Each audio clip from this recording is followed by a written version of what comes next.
guys, how's everybody doing today? My name's Tara, this is Sheldon, and you're watching Day 7? Yes. Day 8, isn't it? Day 8? Day 8, yes. On Day 7, yes, Day 8 of Horrorween. We're leaving it at that. Day 8 of Horrorween. We're fine. This is fine. You have no idea how many times I've tried to record this. It's fine. Wearing the same shirt. It's very early in the morning. Bear with me. We just watched Hellraiser. Well, we watched Hellraiser last night. And we absolutely loved it. Oh, it was the best. I really, really loved this movie. Mm-hmm. It was directed by David Bruckner and written by Ben Collins and Luke Petrowski. I believe I'm saying that right. And it's starring Odessa, oh boy, Azian, okay? And of course, Jamie Clayton. I am not going to say much about this. Yeah. I'm not. Because you kind of want to go into this... Yeah. With that, it's a new movie. I don't want to spoil this for anyone. I will say that I absolutely loved it, and it's everything that a Hellraiser movie should be. Exactly. It's gory, it's fucked up. There's a lot of sex. Basically, Clive Barker looked at this and said, "Okay, yeah. You're my friend now." Yeah. Basically. If Clive Barker would approve of this, I in my heart of heart. I'm hoping he does approve of this because this feels like Clive Barker to me. Yeah. It is gritty and gross at times. Yeah. So, general premise is it's not a remake. This is its own thing. So I guess this could be considered a sequel, a requel, whatever you want to call this. We have Riley, Trevor. Matt is her brother. Riley, Trevor's the boyfriend. Matt is the brother. And I forget the other two's names. I'm so bad with names. Oh, I'm terrible. I am so bad with names. But Riley is down on her luck. She's a recovering addict who's not recovering so well. She's living with her brother, Matt, and is dating a guy named Trevor. She's not making her side of the rent. And Trevor says, hey, we can break into this place I used to work. There was a shipment there that came in after the place shut down or whatever, or just as the place was shutting down. It's still there. We'll break in. There's probably valuables. We'll steal it. The only thing in the shipment, guess what's in the shipment? Of course it's the puzzle box. So Riley takes it. She opens it. Hijinks ensue. Basically. She doesn't get cut. The blade comes out of the puzzle box. The puzzle box looks great. It do. And really. The mechanics of the puzzle box, even though some are digital, some are very practical, I'm sure, they look fantastic. This thing moves. It looks great when it's moving and everything. This movie is not screw around with. No. This is. We've been doing a lot of horror comedies. It's not a horror comedy. But this one is really serious. This is gross. You have to prepare yourself in order to watch this. Really. This gets gross. The Cenobites are so good. Oh, yeah. We got our Chatterer, our new Chatterer is so gross. The Cenobites looks really, really, I don't know how to describe it, There's less leather. Yeah. And more skin. Yeah. It's Jamie Clayton, who is a fantastic Pinhead. Yes. She is obviously a softer Pinhead, but she is just as scary. The Hell Priestess is really, really scary. Yeah. Because she do have that calmness and proper voice of Doug Bradley. Where it's calming and sweet, but terrifying because of the stuff they're saying. And there is one thing she do say that... She says the line, I saw you get excited. Yeah. The suffering is legendary, is that the one? Which line was it that you... what we line? have such sights. Oh, we have such sights to show you. Yes, no, she doesn't say your suffering is legendary in hell, do she? No, we do say we have... Yeah, we have such sights to show you. Yes, she's great. But, her get-up seems more like... She's wearing the... I guess dress, skirt thing, like Pinhead wears. But it's not leather. It almost looks like it's the skin of her legs flayed off. Yeah. It's very Silent Hill in that way. It is, actually. The Cenobites are very Silent Hill in that way, but where Silent Hills were kind of gross in one way, this is in another way. There's one whose face is covered up and they have breathing tubes in their back. Mm-hmm. And the sound this thing makes grosses me. That I have issues with sounds. Like, ASMR sends me into torrents of violence. Like, I can't handle anybody whispering in my ear. We have a touch of the tism here. So, I can't handle anything in my ear, and I can't handle like mouth sounds, anything like that. Mm-hmm. So, the sounds that all the Cenobites make really got under my skin. That one has this weird gurgly breathing sound that it makes, and then the chatterer with the teeth, but it's the chatterer's teeth sounds is more squishy in this one. Yeah. Like, it's not just click, click, click, click, click. It's like almost like chewing. It's gross. It's so gross, but like effective. Yeah. That's the point. It's very effective. The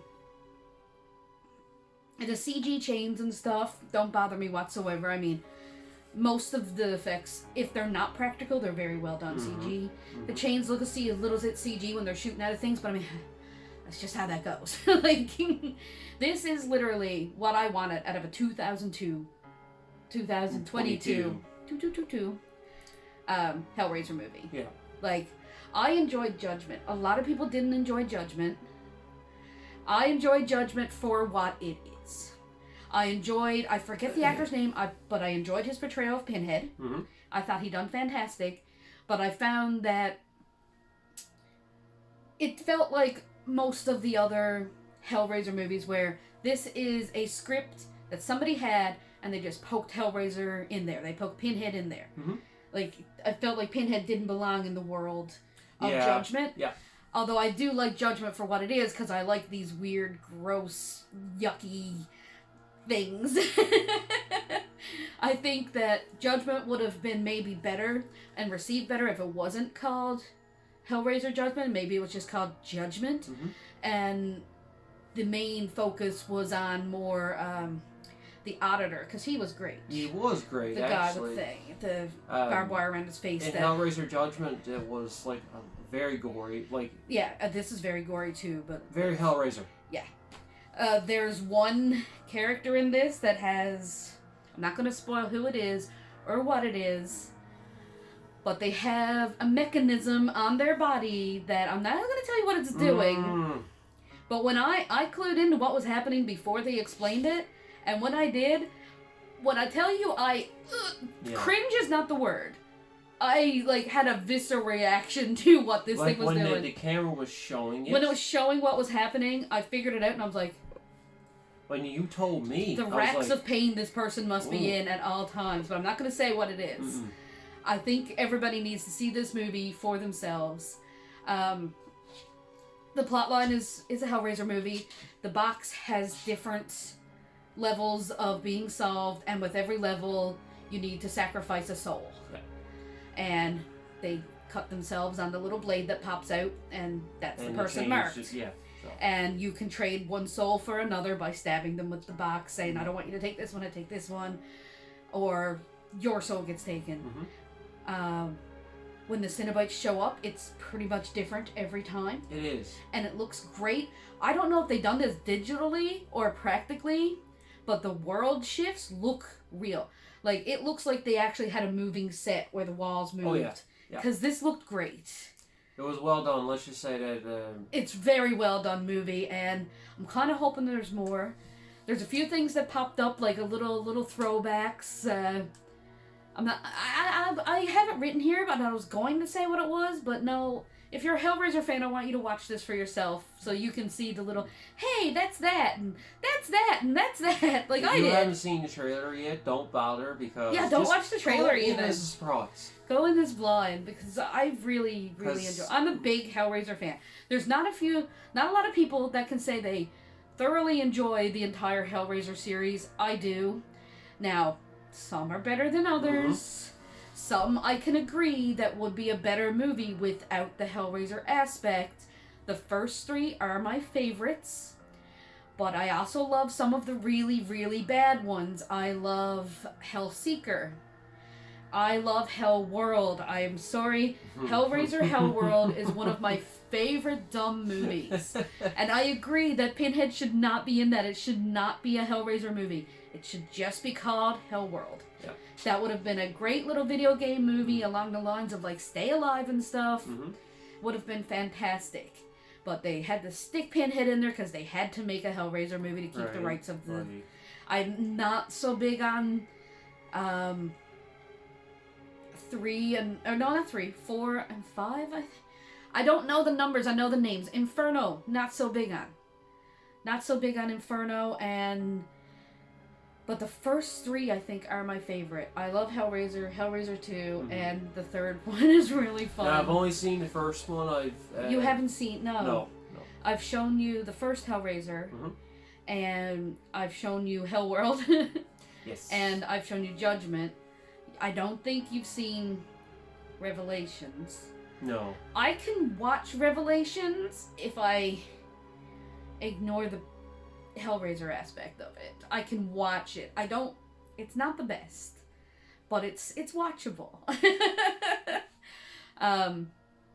But yeah, it is probably the worst of the bunch. I need to show you Hellraiser 2 because if you're fans of the first 2 movies, this you're gonna love this. Because this feels like Hellraiser, and it feels like Hellraiser 2. Even the music in it? The music is great. Yeah. The score and the music is great. That's all we're gonna say on this. We're not gonna say any more. Just watch this movie. We all knew this was gonna be pretty good when it came out, I think. A lot of people were worried about Jamie Clayton as Pinhead. Whether that comes from a not Doug Bradley point of view or a woman as Pinhead point of view, which get over that for the love of all that is unholy. Get over that. The original I was going to say high priestess, but hell priest. Trust us. Yeah, the original hell priest was a feminine being, a androgynous but more feminine soft being anyway. That's what makes it scary. No, this is great. You see just enough of the Cenobites that you know that they're there, you know that they're dangerous, but not enough that it's a slasher type thing. They're not just chasing you around.